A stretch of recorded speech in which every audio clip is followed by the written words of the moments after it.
This is episode 488 of the Locked On Texas Rangers podcast. I'm here with Jason Burke at ByJasonB on Twitter, host of Locked On A's, to talk all things A's, Rangers, talking about the Rangers offseason, a couple of names, ranking who I think will come to the Rangers, talking about what Chris Young said that made me kind of encouraged about this offseason. All that and more coming up on this episode of Locked On Rangers. Let's get into it.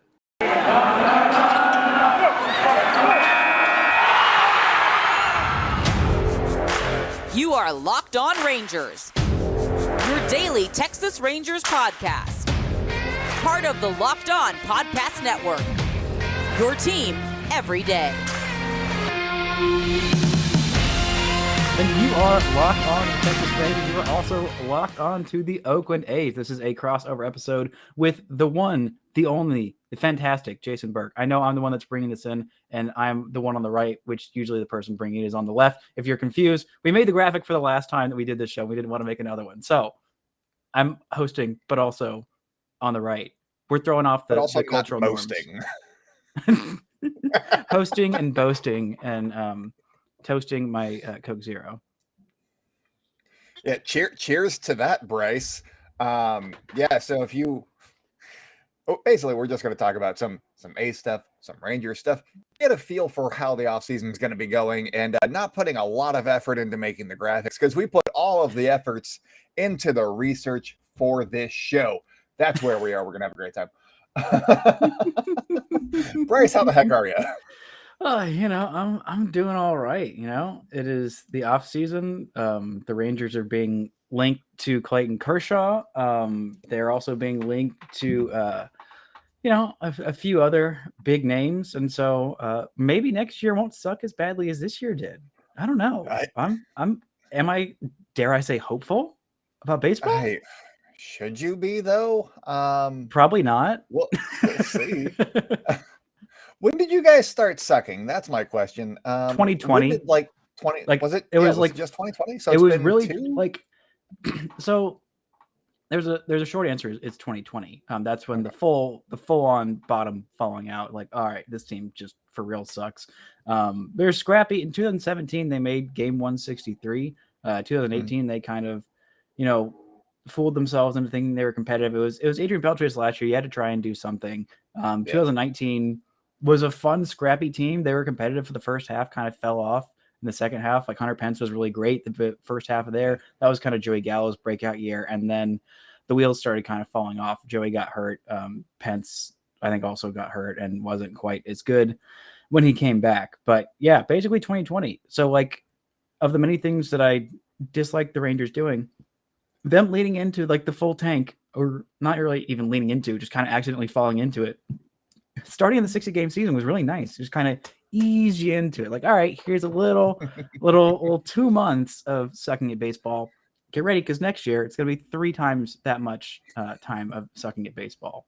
And so I appreciate them for that.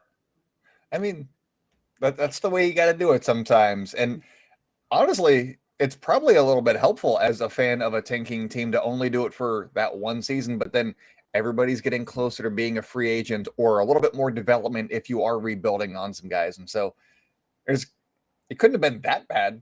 I guess there's some light at the end of the tunnel, I guess, is what I'm going for the teams that weren't trying necessarily. The A's did try and failed again, and then they didn't try that offseason. So here we are. I was curious after the 2021 season. Well, how did you take the 2021 season? Because obviously the Rangers weren't necessarily going for it or anything. How would you grade the Ranger season for what it was? Were there some bright spots that you were looking forward to seeing in 2022? Or yeah, that's the question. Go with that. Answer that, Chris. How would I rate this season? How did I take it? Well, I took it like maybe 162 swift kicks to the nuts. Is what about this season was. No. There was 20 or 19 games where they played the A's and, were jerks about it. So it was only like 143. 103 swift kicks to the nuts. And then, you got to add in another. Actually, you know what? 103 were the losses. And then you add in however many the math makes it. I think it's 59 that were all just Joey Gallo being traded. That's worth at least 59 swift kicks to the nuts. So yeah, that's about how I took it this year. There are always some bright spots. Adolis Garcia was fun. And then the Baseball Writers Association of America showed that they didn't watch any Texas Rangers baseball, which, you know, if you're a normal person or a Rangers fan, I wouldn't blame you for that. But if you're a baseball writer trying to figure out who are the best rookies and you don't watch one of the best rookies and see, oh, look, he actually did this for a whole season as opposed to 70 games, then, you know, I tend to get upset. But yes, there are definitely some bright spots for next year, mostly people who are coming up, because a lot of the people who are sticking around outside, like a few arms of the bullpen, Dane Dunning, Taylor Hearn was a huge bright spot. That was great. Him earning his spot back in the rotation where he hadn't been since, I believe, 2018, maybe 2019. It's been a hot minute since his major league debut. So, and he was legitimately really good down the stretch. So that's exciting. Both of those two guys are solid. Adolis is fun. Not quite the world beater that he was in the first month of the season, or I guess in the month of May, but still a lot of fun moments. And Texas Tech, former Texas Tech baseball player, current, I guess, kind of future Texas Ranger Josh Young at third base will be up, and that will be incredibly fun. Love me my Texas Tech boys, and him especially because he's very good at baseball. So who are the tent poles of this organization right now? You mentioned some guys, but who I guess is the centerpiece or the core of this team heading into 2022? And we'll get into some of the offseason plans moving forward, but who are you trying to build around right now outside of Jonah Heim, who is obviously the best catcher that has ever worn a Rangers uniform because he came over from the A's? But yeah, I'm including Pledge Rodriguez, yes. And also, games, oh my gosh, I'm forgetting his name. Jim Sundberg, also a former Texas Ranger. Who? A very, very good catcher. Goodness gracious, learn your history, young man. Learn Jonah your Heim, history. Number one. I like this isn't slander of Jonah Heim. I love Jonah Heim. I love Jonah Heim too. Being facetious, but I thoroughly enjoy Jonah Heim. That's all that I really wanted to say there. All right, sorry, go ahead, Brice. Well, it's kind of a question mark. I'll tell you who they should have been building around: Joey Gallo. They should have actually given him, worthwhile contract extension. But since they floated him an absolute joke of an offer, it was pretty apparent that him and his agent didn't respond. They're like, this is not anywhere close to what we're worth. Like, so much to the point that you're obviously not serious about it. So just trade him because he is worth much more than you guys are willing to pay. So that's like the truth and honest answer. But there's not a whole lot of like young guys. I mean, Nathaniel Lowe is kind of like as close to a centerpiece as you can get, which is not great. He had a fine season. Like, it was just fine. He couldn't really hit fastballs. He hit breaking balls really well. He had a pretty good on base, bad defender, not a whole lot of power as much as you would want from a predominantly offense first baseman. Isaiah Connor-Falefa is fantastic at what he does, but struggles a lot at what he doesn't. What he doesn't is hit for power and walk. And he is an excellent defender, excellent base runner. Like, seriously, one of the best defenders in baseball. I don't think people appreciate that enough about him. But he hits a lot of singles and does defense, and that, is great and fun. But at some point, you got to walk a bunch and hit for power. If IKF had the 357 on base that Nathaniel Lowe had this year, I would be over the moon. But instead, his on base was 312, which is not great for a guy who has very, very little power. He did hit 8 home runs this year, which is a big improvement for him. But, like, again, it's not a whole lot of power. One quick question on IKF, because he is a very underrated guy, and I know that because you tell me all the time. But is his strike zone? Does he know the strike zone? I guess is my question. Is he chasing balls that are away from him? What's his deal with not walking? Because I'm an A's fan, and everybody knows the zone. He's very aggressive. He knows the zone. He does a really good job of he doesn't swing and miss a whole lot. He makes pretty decent contact. but he's just very aggressive. He's just swinging at a lot of pitches. Pitchers are throwing him like a lot of strikes because, he's not a big bomber.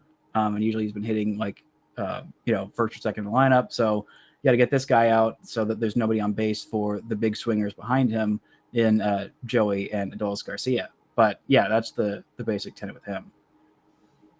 Yeah, I like it. Should we send it over to our first of 2 breaks today, Brice? Yes, we absolutely should.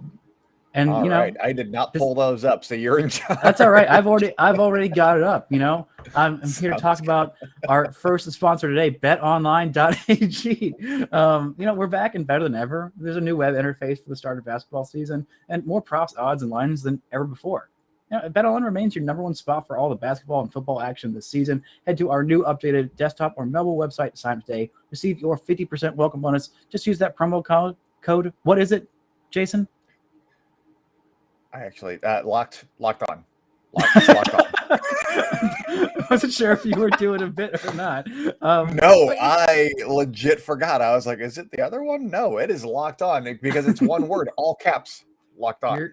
You're gosh darn right it is. And, from basketball, football, NHL, boxing, UFC, right to your favorite Vegas casino games, don't wait to take advantage of all the amazing offers for the 2021 season. BetOnline is the fastest and easiest way to bet on all your favorite sports. BetOnline, where the game starts. Boom. Now, let's talk about some baseball about the A's. The A's who recently lost their manager to San Diego, and it makes me sad because they have such a good team, had such a good team this year, and also makes me sad that they made me look dumb for picking them to win the division. Actually, I don't look dumb for that because I would never pick the Astros, and it was literally just those 2 options if I didn't want to look like an absolute fool going into next season. But it seems like the A's are like on the verge of like tearing it down and rebuilding again. Who is it that the A's are about to lose that they're going to be trading before they can, get to free agency where the A's would not pay them and then lose them for nothing? Who are the guys that are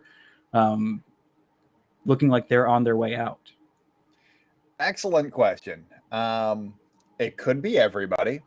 It could be a couple of guys. That is one of the questions of the A's offseason is how deep is this rebuild going to go? Are they going to just try and trim a little bit of salary and, trade Matt Olson, who has 2 years of control and is coming off of, in some baseball seasons, an MVP season? Not this season, obviously, because Shohei and Vlad Jr. did their thing. But is he number 3? Maybe. I don't know. Honestly, I might vote him number 3. Very good season. Yeah. He's up there in that conversation, and he made some adjustments. He is becoming the guy that I didn't know that he had this level. So Matt Olson, his value's never been higher. He has 2 years of control. You can go get the moon for him and just restock your farm system if you want to. Matt Chapman, the other Matt, could go either way. I could see, because 2020, he had hip surgery halfway through the season. And then 2021, he was kind of recovering from that surgery. So he struck out over 200 times and didn't provide like elite power. He hit some bombs, but it wasn't like elite power. And he hit 27 home runs. I know, but it wasn't solid. Like 40 or 50. It was like 20. If you're striking out 200 times and you give me 27 strikeouts aren't real. Strikeouts aren't real. They're the same. You're not real, outs. Brice. Well, I know that, but but he also does provide elite defense. So there's that. So those 2 guys would be the shiniest for the fans of teams that are not the A's, that don't watch them on a day-to-day basis. And I think that for the A's, the big question with Chapman, because he's going to be paid like $8 million in arbitration, so it's not an unfathomable $8 amount. million? That's so low. So. Yeah, and that's so low for how good he did. We are the Oakland Athletics, Brice. I know, but still.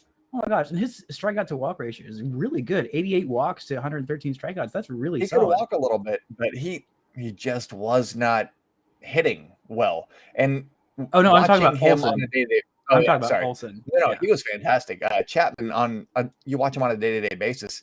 He just couldn't lay off pitches down and away, and he was easily fooled. He never looked like he was there was stretches where he did not look like he was in at bats. He would just go up there, strike out on 3 pitches and walk back. And you're like, what the hell is wrong with him? So I think that 2022, he will recover and his hip will be better and he will be potentially an MVP candidate because he always is when he's healthy. And it's just going to be a matter of teams offering up the 2020, 2021 version of Matt Chapman packages, where the A's want something closer to what they still think he can be and what he has been in 2018 and 2019. If you can find a team that can bridge that gap, he's probably out the door as well. And then the A's could trade 3/5 of their starting rotation, and they got some good ones. You got Sean Manaea and Chris Bassett, both free agents after the 2022 season. So they'd be the most likely in that scenario just because they only have 1 year of control. But they also have Frankie Montas, who finally put it all together, finally stayed healthy for an entire season. He had like a 3.5 ERA for the entirety of 2021. 3.37. 3.30. Okay, so it was better than that. My bad, Frankie. And then if you I didn't have it up right in front of me, so I didn't know that off the top of my head. But if you take out his couple of big blow-up starts early on in the season, I think he had one at the end of June, and that was the latest that he went. He had 3 big blow-up starts where he gave up like 7 runs or whatever. And, whatever, that happens. That was part of his game until the second half of the season. But if you take those 3 starts out, he had like a 2.5 ERA, and it looks like he's figured it out. You're a Rangers fan. You've seen his splitter at its peak. He is a dominant pitcher. He can be a team's number 1. Maybe not like over Garrett Cole or over like some of the elite guys, but for a regular team, for the Rangers, he's their number 1 pitcher. And so they got 3 really good starting pitching options that could be out the door as well. And then, if they want to get really down to the studs, they could also trade Sean Murphy because he's very valuable. He's got 4 years of control. They could also potentially... It would be very mean, but to A's fans, you're also trying to uproot the team while you're trading like the only good young guys you have. Like that's just like it is a great time to. Well, what are they going to re-sign him, Brice? Get him out. He's got 4 years. He's got 4 years. You can. Yeah, there's no way they're going to re-sign him. But they don't re-sign my anybody. Thing is, if you're going to trade guys, trade everybody and just really restock. Really go for that next competitive window, because we've seen the half in, half out kind of thing where when they're bad, they're still like a 70-win team or a 75-win team. I'm like, no, if you're going to be bad, be bad. That's what I hope, because then hopefully there is like a middling prospect in there that turns into a solid production guy for the next competitive window. And, just go for it. Just build up that depth and let's see the A's compete in like 3 more years. As someone who is currently in the middle of the full tear it down to the studs kind of rebuild, I got to warn you, it's a lot uglier than even you think it is. Like it is incredibly painful to watch. But did you do a full tear down to the studs? Because Joey Gallo was still on the team halfway through this season. Yeah. And I also watched the back half of the season. It was brutal, man. It was brutal. I mean, outside of Joey, they didn't have anybody else to tear it down to the studs too. They just straight up cut Rugi, a guy who had like just completely fallen off the table. Like their whole next generation of stars. Good though. He was for a while. He was pretty good at hitting home runs and hitting home runs. That was it. That was what he did, and he did it pretty well. I mean, this was supposed to be the next generation. Joey Gallo was supposed to be leading. Actually, Jurickson Profar was supposed to be leading this team in the 2016 to 2020 era. Like this is supposed to be like the time for like Profar and Odor, and then you'd have Joey Gallo in right field, and then you would have Nomar Mazara as your DH, and you would have Lewis Brinson or Leody Taveras would already be ready instead of like almost ready that he has been. And Ronald Guzman would be crushing it at first base. And all of those guys just kept on not working out and not working out and not working out. Like the only one who really worked out and turned up to anywhere near his potential, and it's pretty much like the 95th percentile of what you thought Joey Gallo could be, is him. Everybody else kind of just like through like bad luck or in Profar's case, injuries, or just like somehow in Nomar Mazara, the most like can't miss prospect in like or who they thought was like one of the most can't miss prospects of the last like 5-6 years, just didn't get any better and actively got worse as he got older. Hit like exactly 20 home runs for his first like I think 4 seasons, and then just was always a disaster on defense and just like didn't get any better at the plate. And it was like everyone was wrong on him. Everyone thought that he was going to be the next big thing, and he just wasn't. So now the Rangers are in the midst of a rebuild. It's very hard to be the Rays that are just perpetually rebuilding and always good, or the Dodgers who are, doing what the Rays do, except actually spending money. It's very difficult to contend for an entire decade in a row. Even the Yankees kind of had a couple of seasons where they fell off, and they have more money than God. They do. It's wild how bad they are sometimes, given the resources that no other team has besides them. And it's just the cachet of being a New York Yankee. And before we send it to our second break, I just am curious, do you think that Joey Gallo was putting too much pressure on himself, or that he just wasn't a fit in New York? What do you think happened with his struggle? And I'm not trying to, call out Joey Gallo or anything, but I feel like you would know him better than most Yankee fans would because you watched him for a bunch of seasons. What do you think happened? Well, yeah, no, Joey and I are close personal friends. Yes, and he told me the reason that he sucked was because he put his uniform on weird. That's what a NewJersey.com guy wrote. So that must be true. No, a large part of it, I talked with Stace about this because I'm like, this is not really like, that's not Joey. And he had that stretch towards the back half of the season, in case you missed it, where he hit like, I think 10 home runs in like 10 games. He just was absolutely on fire. And of course that was right in the middle of when he played the Rangers for the first time, and hit a home run against the Rangers, which I wanted him to, and also made me cry a little bit. Not a little bit, but a lot bit. But they're trying to hit him leadoff, which like theoretically it makes sense. Like having a leadoff guy with some pop. Shin-Soo Choo was a great leadoff guy, and he had like a little bit of pop, like 20-ish to 25 home runs about a season, and walked a whole lot, got on base. He was actually a pretty good base. He still is a pretty good base runner, which you don't think for a guy who's 6'5" at his size. But he's a smart base runner. He's on base a whole lot, and he hits bombs. Like that's a really great idea for a leadoff guy. But he's like, I'm not comfortable in it. Like this is not me. I have not ever done this. Like I feel much more comfortable like hitting third or fourth or fifth. And so like, can y'all please hit me there? And for the first like month or 3 weeks or whatever, they were hitting him leadoff. And so he wasn't doing very well.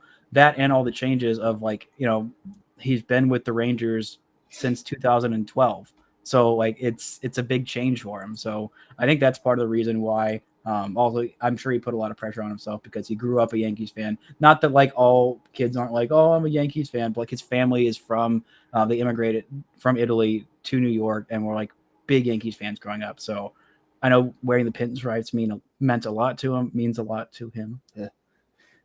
Even though it hurts my feelings personally. But I think all that contributed. And then like he found it towards the back half of the stretch. But he gets so much unreasonable flack in wherever he goes because he strikes out a lot and because people are still thinking it's the 1920s, like, oh well, his batting average, he's only hitting 216, he sucks. So it's like, do you know that there's so much more? Did you not watch Moneyball? It's on base.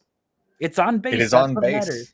And he led the American League in walks this year. He also had, I think, 37 or 38 home runs this season. He also did he just win it, or he won a Gold Glove last year, and I think he's. Oh, no idea. I think he won. I'm not sure if they announced it yet for this year, but he's a finalist. And I think they announced the Gold Gloves. Okay. On Sunday night, I believe. Oh yeah. No, you're right. No idea who won. I know that the A's got a couple, and with Chapman and Sean Murphy, but I legitimately do not care about the awards. Yeah, they're kind of, for the most part, they can be erroneously awarded. Well, and also, if the A's aren't in the awards, then I really, Freddie Freeman and Jose Abreu won in the shortened season? Don't care. Does it even count? No. Yeah. It does. Counts. It does. I just like being. Counts a little bit. Yeah. It counts less, but it still counts a little bit. But yeah, let's take this quick break here, this word from our sponsors, and then we come back. We'll have all kinds of fun things. I have a question for you when we come back. This is going to be fun. And we are back. Yeah. For those of you that are listening to the podcast and not watching the YouTube feed, we said, yeah, we'll be right back. And then he took a beat and then said, we're right back. And I said we'd be right back, and I meant it. Yeah. Literally right back. We deliver on promises here at Locked On, you guys. you gosh darn also, right. I got to say, thank you, Brice, for making Locked On A's your first listen each and every day, because Locked On A's is free and available on all platforms. You know, I love doing that for you, and I appreciate you making Locked On Rangers your first listen of the day. Big appreciator of your work. I know that you appreciate mine. Oh, every day. Every day. First thing in the morning, I'm like, what's Brice up to? What's he talking about? It's a good time. But I do want to know what you're talking about. That was loud. I'm sorry. The Rangers GM, who is not John Daniels, I learned that yesterday, I believe. It's Chris Young, the tall guy that used to be a pitcher. He's in the Rangers front office. Totally forgot about that. I remember hearing that news, and then I just put it out. I think it was the start of the 2020 season. It's been a minute. Yes, but you know, people still think that Billy Beane is the GM of the A's, and he hasn't been for years. So, you know, same sort of thing. But you know, John Daniels kind of knows what he's doing. Sometimes he does. On paper, he knows what he's doing. In the actual plan and like adjusting, I think he's done fine. It doesn't matter. We're not getting into John Daniels discussion. The current GM of the Texas Rangers, he's the president of baseball operations, so he's still in charge. Yeah, no, he's still totally in charge. But Chris Young said, quote, "Time to buy stock in the Texas Rangers," end quote. And stonks, memes, rocket ships.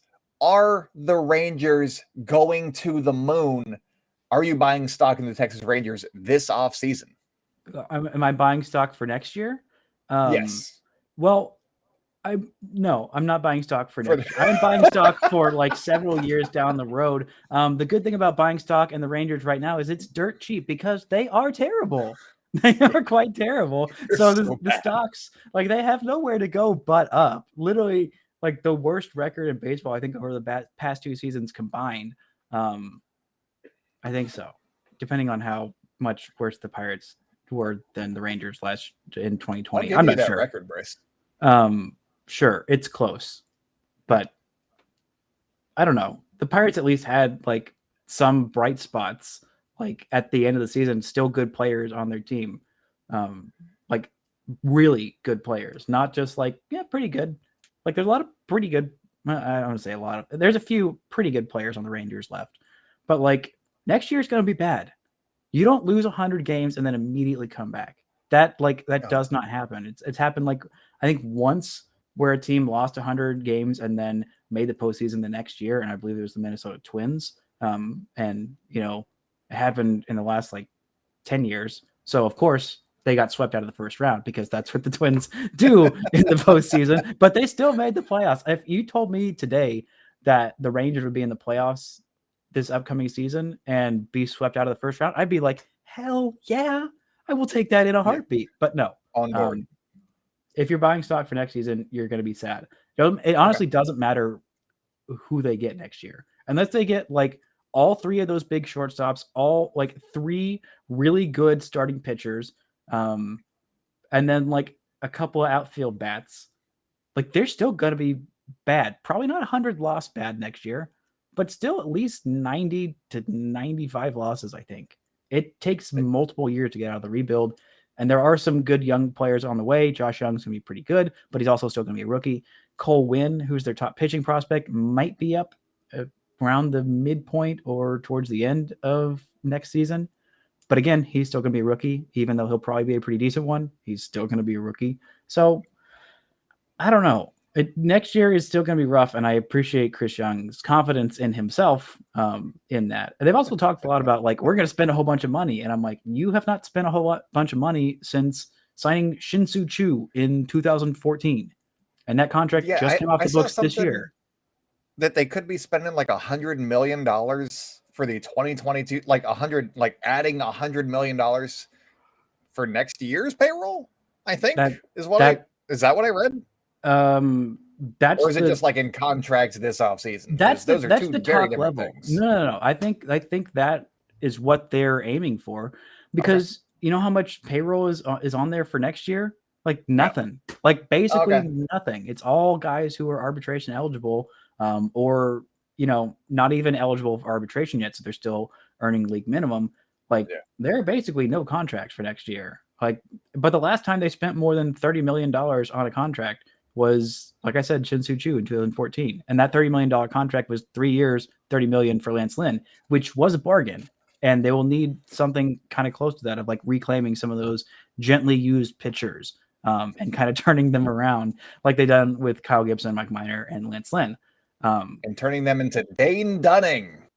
Yeah.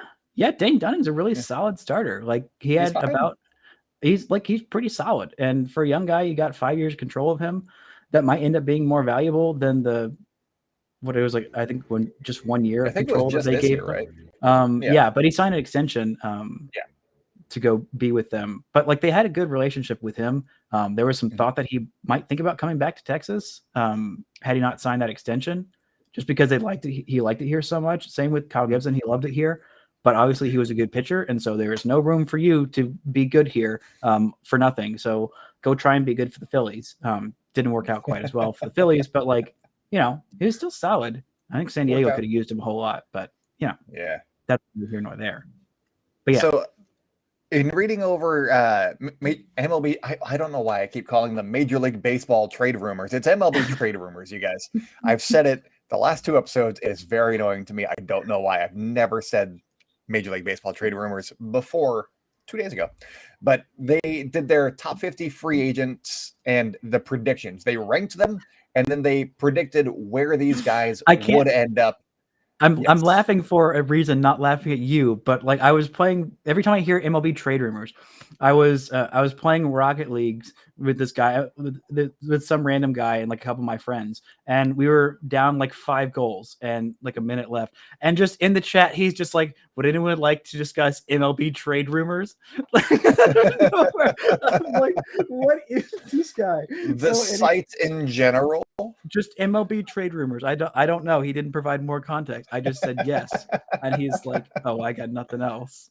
So every time I hear that, and randomly with my friends, I'm like, would you like to discuss MLB trade rumors? I mean, there was definitely a time before I started like actually following stuff where I'd be like, you got to type something into Google to find out what you want. You're like, I don't know, MLB rumors, literally the name of their site is what I would be typing so that I could find out what the A's were up to.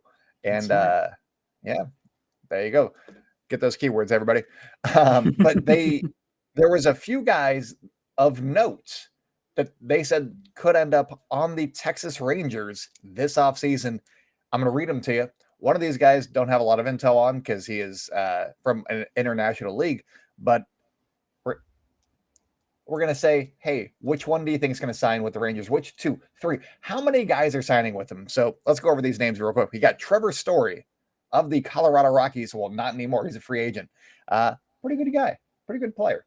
Then you got Nick Castellanos. Very nice bat. Kind of okay on defense, but nice offense. Nice offensive addition right there. Then you got Javy Baez. Nick Castellanos, elite meme maker. Elite. Unmatched. Every single home run. And there's a drive by Nick Castellanos to left field. Oh my gosh. Literally might be the greatest baseball meme this century. Yeah. Oh no, we'd have so much fun with that if he was in the AL West. Javy Baez is 3rd on that list, and a couple of people put him on the Rangers. We'll get into that in a sec. Then there's Seiya Suzuki. I believe he was playing in Japan. He was with Japan, Hiroshima. I was like the Japanese league, yes. Nippon Professional Baseball. He's been with Hiroshima since 2013 when he was 18. So he's 26 years old, going to be 27 this season. Very, very much excited about that guy. Yeah. And then there is some guy, Kershaw. Is that how you say it? Is it Kershaw? Kershaw. like in Cars. Kershaw. Clayton Kershaw, everybody. That is another player that is being projected to potentially go to the Texas Rangers. And I'm not saying that he's going to the Rangers because who's the guy that does all these types of things for The Athletic? Is it Bill Bowden? Is that Jim Bowden? Oh, is that the guy? Jim Bowden, Ralph. Yes. Yeah, that's the guy. He definitely did a similar piece after MLB trade rumors put theirs out. And I was like, hey, I'm going to read this. Who's going to the A's? It's nobody. Spoiler. You got to spend money to sign free agents, so not the A's. Yeah, it is not them. But he said Dodgers, Dodgers, Dodgers. Those are the three teams for Clayton Kershaw. And so apparently he thinks that it's the Dodgers, or he didn't put any effort into it whatsoever. Which one do you think it was? And MLB trade rumors had for Clayton Kershaw, and so I thought that, and also no Dodgers. I think the Phillies were the other team that they had him on. So what? No, of these five players, which one do you want the most? And who do you think of all of these five players? You can choose all five if you want to. How many of them are ending up on the Texas Rangers for 2022? Go Brice Paterik. Okay, so you said Story, who is a Irving native, which is where the Cowboys used to play before they got their new stadium in Jerry World.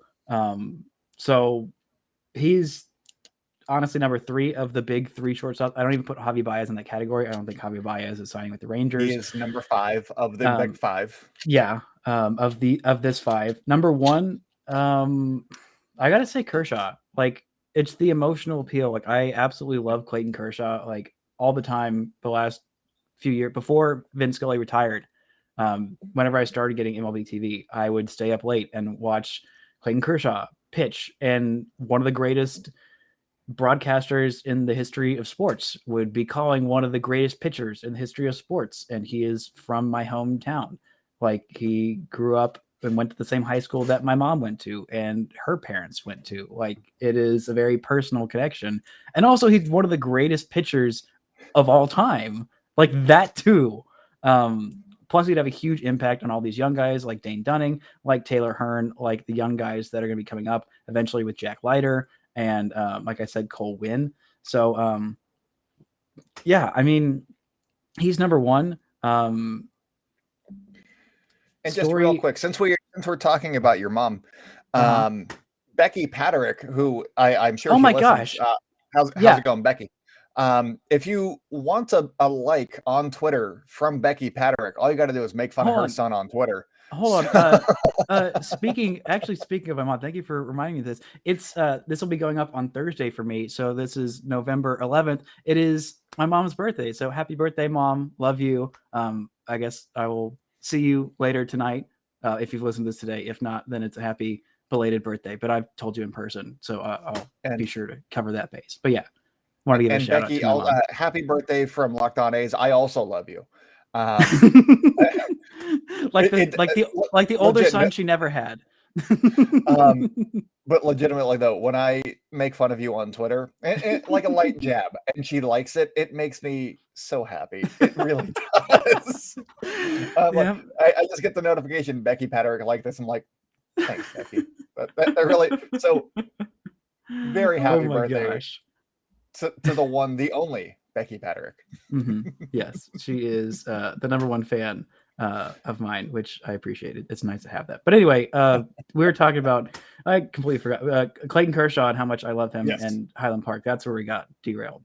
There we go. I can always pinpoint the trail of my derailment. Okay, so you had Javy Baez is 5th, Clayton's number 1. Who was there's some Castellanos and Castellanos. Okay, and Suzuki or the other Suzuki. Okay, Castellanos, I had to put number 2. For memeability, like alone, like that is like top tier. I would have something that brought me almost as much joy as a Joey Gallo home run. Like, that's about as close as you can get, especially when they're was it to left field? I'm assuming because he's more pull heavy guy. Yes, it was to left field. And there's a drive by Castellanos left, like every single time. It would be amazing. Also, he keeps doing it during these like big moments, like of games and whatever. Like, it's just he has impeccable timing. Also, maybe a bunch of bad things will start happening to me while Nick Castellanos is homering. But you know what? If it continues the meme, I will suffer through those things just because I will laugh through the misery. Like, oh, Nick, you got to stop homering. My leg fell off. Come on, man. But I think it'd be worth it. So I had to put him number 2. Suzuki, I have just only recently learned about him, but I am thrilled with what he has done. This year, he put up 38 home runs in the MPB. He was a Gold Glover, had a 1,075 OPS, an on base of 436, hit 320, had more walks than strikeouts, 88 walks and 87 strikeouts. Those are all the things that you look for in guys in lesser quality leagues than Major League Baseball to be doing well that might make them succeed in this league. He has 189 career home runs, 182 in the highest level. I guess he has 7 of the lower level when he was rehabbing or whatever in 900 games. So the power's really come on the last couple of years. Didn't hit as many when he was like 18, 19, 20, which, happens because you're 18, 19, 20. You're less big boy strong than you are lately. But he hit 25 home runs in 118 games last year, 28 the year before, and 30 the year before that. So he's been above 25 home runs at least since 2016. So that's a lot of consistency in that power coming on since he turned 21. So I like him. I would put him number 3 on this list. He is going to be 27. Castellanos is 30, I think. I think that's right. Sure. That sounds about right. Anyway, we'll say that's right. You could double check me, but why would we do that? Stuff. I'm nodding into the camera. Important nodding stuff. I got to make that eye contact. But yeah, I think Suzuki would be 3rd. If it wasn't for the memes, I'd put him above Castellanos. But like, the memes are a strong consideration when your team sucks. Like, just something goofy that makes you happy a whole lot. Like that's like some serious consideration. Like, I hate that I'm saying that, but it kind of is. So then he will be 30 for next season. Correct. Boom. I am a genius. Just in case you wanted to wish him a happy birthday, it's March 4th. I'll write that on my calendar if he is a Texas Ranger. If not, then with little hearts around I'll it. Just something like that. If not, then I'll just hit a drive to deep left field to honor his spirit. Then 4th, I would say Trevor Story. Of the big 3, like, Javy Baez has been a pretty good player, but he is very clearly on the decline. He's got some big holes in his game. He's very fun, very exciting, made some really fun plays that made, who was it that he made look really stupid in that play? Was it, did he Pirates do that? First baseman Oh, it was the Pirates. It was the Pirates that he did it too. Yeah. And then they let go of him. And I think that he ended up in like Korea. Yeah, I may have made the last part up, but they definitely like DFA'd him shortly thereafter. I felt bad. You got to DF him like that. Like, you could pull him from the game. Like, you are done. Like, you don't get to play bait. Like, that is just an all-time stupid and delightful moment. So that's why he's. But I had also read that his defense was actually really, really good. It was just like a 2-second mental thing. And I was like, oh, that poor guy. Yeah, that's all that he's going to be remembered for. And he'd actually been pretty solid. So.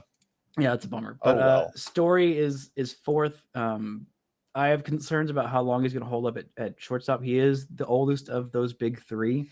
I believe he's 29 this year, and Correa is like 26 or 27. And Seager's a little bit older than Correa. Seager would be my top choice. I don't want the stink of someone involved in that Houston cheating scandal who I really liked before. Like, I really liked Carlos Correa. I really genuinely thought he was a great dude. And then he started leaning into the whole heel thing.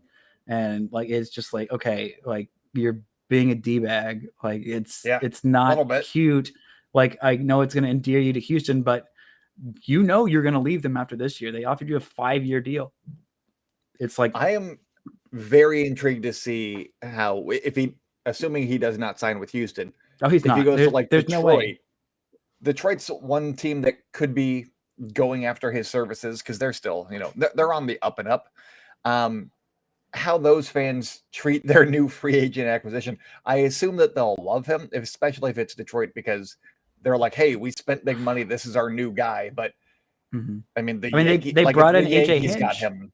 They brought in and AJ Hinch, so I True. mean that's why the Would connection make makes sense. sense. Also, they're going to be spending a bunch of money. Also, their shortstop's terrible. Also, their whole entire offense was just ghastly. It was Robbie Grossman, and that was it. No, It was Robbie Grossman, and then a little bit of who was their rookie? Akil Badu. yeah, he who was good. super fell off a table. Like Adolis Garcia He was kind of good fell for a off the minute. table in the back half, but like Akil Badu like fell off the table like onto the curb, like rolled all the way down the hill of the street. Like he fell off super hard. I still think he's going to be a pretty good player, but like man, that back Nice. half was really rough for him. He started super well though, but yeah, you told me in like May that he wouldn't even be like a top 5 rookie of the year candidate. I would have been like, that's kind of nuts. Wild, right? Well, that's what happens every year, though. There's always some guy that gets out to like a hot start, and then you're like, okay, and then maybe they're an all-star, maybe they're not, and then they suck. That's baseball every year, buddy. That's the way Boom. baseball go. All right, so I got one last question. What is one big move that you think that the Rangers will make? What 100% certainty is going down? Please don't let it be Clayton Kershaw, because we already talked about that. Or what is the one thing that you're hoping for as a Ranger, aficionado for this offseason? It doesn't have to be an acquisition, but something that you're looking for as a Ranger person. Well, I mean, obviously, I'm looking forward to Josh Young being a Texas Ranger next year. That's gonna be really fun for me. There's also a chance his younger brother Jace Young, who plays I think second base at Tech. Jace and Josh Young. Young is spelled with a J in case you didn't know. Yes. Jung. All the JJs. There's a chance that he will be who the Rangers pick with the number 3 overall pick in next year's draft, because he is also super good at baseball. But of the guy we already talked about most everybody that I'm super excited for. But actually, you know what? I'm actually going to talk about hitting coach, the new hitting coach, and the new offensive coordinator. I honestly can't remember their names. You can help me look them up. But I can tell you all about these guys, but I forget like the names. That's the weird part of my ADD brain. Is like, oh yeah, I can tell you all about this guy. I'll meet somebody. Like, yeah, I can tell you everything about that conversation. Like, yeah, they went to high school here. They graduated, and this year they went to this college and majored in this, and then they moved here, and they have some friends, whatever. What's the person's name? I don't know. Tim Hires. Tim Hires is the new hitting coach who they got from Boston, but the new bench coach, who is also their offensive coordinator, who is the former Giants hitting coach. So like offensive coordinator in this sense is like basically redesigning their entire like hitting program. If you can look that up. Was it Hensley Mullins? No. No, okay. Not that far back. I just typed, first off, I typed in Rangers new coach, and then I got a bunch of East Coast bias with the New York Rangers, and I was like, no, wrong team. Again, use your keywords, friends. Texas Rangers is what I was looking for. It's not Don Wakamatsu. Dang it. I'm looking in my notes. Oh my gosh. Ecker. That's the one. Donnie Ecker. Yeah. Sorry, Donnie Ecker. I was looking for names in these headlines. I'm like, nope, I know who that is. Thank you. I appreciate it. Wakamatsu was there from he was a bench coach since 2018 and had been a part of the organization for a long time. But Ecker like really revolutionized the Giants offense. Like they were among the worst at hitting fastballs like the year before he got there. And then he did away with pitching, like with coaches throwing batting practice, and started using pitching machines. And they saw a whole lot of improvement against hitting against fastballs. And so I think that combined with getting the guy who has been coaching a very good Boston Red Sox offense since I believe 2018. Not that the Rangers have the personnel that's quite as good as the Red Sox, but like you also have to have a good hitting coach to help them do well. And would you have argued that the Giants had the personnel going into 2021? Probably not. They had Darren Ruff. They went out and got what's his face, lights out or after dark. The junior guy, I forget his name now. Baseball's over, and I forgot everything that I learned in 2021. Yeah, he was. But really they had a bunch of old Lamont Wade Jr. There you go. That's the one. Yeah, no, they had a bunch of old guys who were like considerably like past their prime that all had career seasons. Buster Posey, which we now realize part of that was him just completely emptying the tank because he knew that he was going to be done after this year. Brandon Belt absolutely bounced back. Brandon Crawford bounced back as well. Evan Longoria, hasn't been good since he got to San Francisco. I think, not disrespecting him, but like he kind of fell off. But all these guys took huge steps forward, and I'm like, okay, well, the Rangers don't have these guys who have had as good a careers as, nobody has a guy who's had a good career as Buster Posey, really. They don't have anybody like Brandon Belt, like Brandon Crawford, like an Evan Longoria with that track record of like being good once that, have fallen off and get them to take next steps. But, they also did pretty well with some of the younger guys. I'm trying to think of Wade Lamont Jr. is obviously one of them. Talkman didn't work as well, but where's the other guy? Is it just Wade Lamont Jr. that I'm thinking of that really had a breakout year? Lamont Wade. Maybe I was doing the comma first name, last name first thing. Whatever. Darren Ruff was good. They had a bunch of guys that just were like, oh, that guy? Okay, cool. Yeah, exactly. Yeah. And so like the Rangers have guys that like have shown they've shown promise. Like Nathaniel Lowe has shown promise. If he can hit, that's the thing I'm most excited about, because Nathaniel Lowe couldn't hit fastballs. He could hit breaking balls. He could recognize spin, off-speed stuff. He was pretty good against. Couldn't hit fastballs. So if he can hit fastballs, he'll be really stinking good. Nick Solak hasn't quite lived up to his potential. I don't know if he has a starting spot, depending on where they move IKF, or maybe they start him at second and IKF comes off the bench. Willie Calhoun is a guy who just has had bad luck through injuries and whatever. When he's been healthy, hasn't been able to quite put it together. And so was a huge hitting prospect with the Dodgers, who the Rangers got for Yu Darvish all those years ago. And he's just like one thing after another. So I think they can help with that.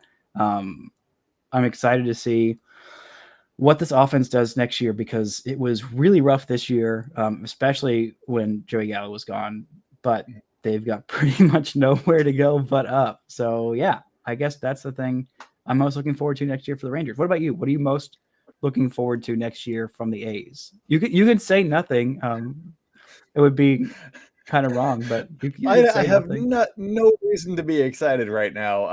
Let's see what okay, because I'm pretty sure they'll still be on the team, and that is not something that I can say about a lot of guys, because they have 13 free agents, so they're looking for like half a new team, and then they might trade another 5 or 6. So there's one guy that I know will be on this team, and that is Seth Brown. And is he somebody to get super excited about? I don't know, but he did have the same home run per plate appearance rate that Matt Olson had this year. So can he hit lefties? That's my question. I want him to hit lefties and become a bigger part of the A's offense. That's what I want. And maybe hit for more average. I know that we don't talk about hitting for average, but if he can become a little bit more, you can't even say bad. You're an A's podcast. You can't even say the words batting average. It's like a worse than a swear.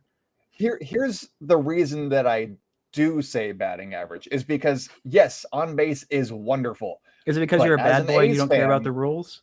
Yeah, I'm such a bad boy. Because as a we're gonna cut that out, put that afterwards too. Because I've watched the A's for the last 21 years. I mean, I've watched them since Moneyball, and before Moneyball too. But just timeline doesn't matter. Anyways, I've seen them do it the way that they've been doing it, and other teams have won using Moneyball principles. But you watch a team like the Houston Astros, it's because they can put the ball in play. They can get those hits. And if you can go first to third as opposed to getting hit or having a walk and going, just moving the guy over to second base, that puts more pressure on the pitcher. And so that's why I think batting average does play a role. You do want guys that can hit the ball occasionally and hit a little bit higher than 220 or 230. If you can get somebody that hits 260, 270, I'm a little bit more excited about that player, because regardless of if the on base is the same or not, I think that having the batting average helps a little bit in certain situations where if they come up with the bases loaded and they get a walk, sure. But if they get a base hit, that could be 3 runs as opposed to 1. There is a difference for me in those scenarios. And I think that that's kind of where the A's have been falling a little bit more flat of late. And so that's why batting average matters a little bit to this guy. Wow. But also Seth Brown. Keep an eye on Seth Brown. You're a darn fool, and because we have different opinions, I now hate you. We are sworn enemies for life. I know, but I've watched the Astros too many times just keep getting singles and then putting up 7 runs. You don't have to get a bunch of home runs all the time. There are different ways to construct an offense. It's easier to get singles when you know what's coming. I mean, they don't do that anymore. True. Just kidding. Completely exonerated. Yeah. Never done a bad thing ever. But the other thing that I am most excited about is subscribing to the Locked On Texas Rangers podcast, because Brice Paterik does a fantastic job each and every day on YouTube. So subscribe to that if you don't, because he's wonderful. And you get to see that face. If you're already on YouTube, check out that face. And if you're not on YouTube yet, oh man, are you in for a treat? Yeah, it's even a face in 1080 now. I don't know if I'll do it for the next episode, but like, I don't know, this one felt special. I felt like, the higher resolution meant higher quality content. I don't know, something like that. But also go subscribe to Locked On this A's. Is coming through. Yes, subscribe to my podcast too. But also to Locked On Rangers. This one right here. That one right there, or down if you're there as well. There we go. Pointing is good. Yeah, there you go. That's the one that you're blocking with your head. Your beautiful, beautiful head. Also subscribe to Locked On A's wherever you like to hear podcasts. We're on YouTube as well. So many subscribers. It's going so well. It's blowing up to the moon. All that stuff. Also, thank you guys so much for making it Locked On A's and Locked On Rangers, or either or. I guess you're not listening to both of these all the way through. Thank you guys for making either of these podcasts your first listen of the day. Now go make Locked On Bets. Let's say Locked On Bets, your second listen of the day. They're giving you guys all the advice you need to make all of the best bets and make all of the monies. That's Locked On Bets, and you can find them free and available on all platforms. Brice, where can the people find you on social media, and what are you up to lately? Well, you can find me on Twitter.com at Brice Paterik. That's Brice and I, Paterik with no C. If you're watching this on YouTube, you can see it there. I guess I'm mostly tweeting about dumb things, as always. College football a lot on Saturdays. Ted Lasso for sure. Ted Lasso. I'll rewatch Ted Lasso way too often. So it's going to be a long time since next season, so I need to pace myself. But all kinds of good stuff. Where can the fine folks listening to Locked On Rangers find you and your work, Mr. Jason Burke? I mean, I'm on this podcast a lot. This being the Rangers podcast. Locked On A's is the name of the show. Subscribe to it wherever you like to hear podcasts. We're on all of the platforms. I am at @ByJasonB on Twitter. And if you guys have any questions, lockedonathletics@gmail.com. My wife and I are like 6 weeks away from a baby. So fill up my mailbag, please, so I can get ahead of some content. And then also the show is at Locked On A's on Twitter and Instagram. So that is those are all of those plugs. But I guess without further ado, I'll do my sign off and you do your sign off, and then we'll see whose is better. You guys can vote down in the comments below on YouTube. But that's all that I got for you guys today. So until next time, go out and celebrate good times, Oakland, and I will talk at you tomorrow. And then you do yours, and this will be fun. That'll do it for this edition of Locked On Rangers. And until next time, don't forget to enjoy baseball. Oh, that's nice. That's so sweet. It's also a reminder for myself, as well as my guests, as well as my listeners. So it's kind of a reminder for all of us, because you can forget to enjoy baseball, getting pent up and all watching the Rangers. Yes. Yeah. But for our actual outro, peace outie. I love you back.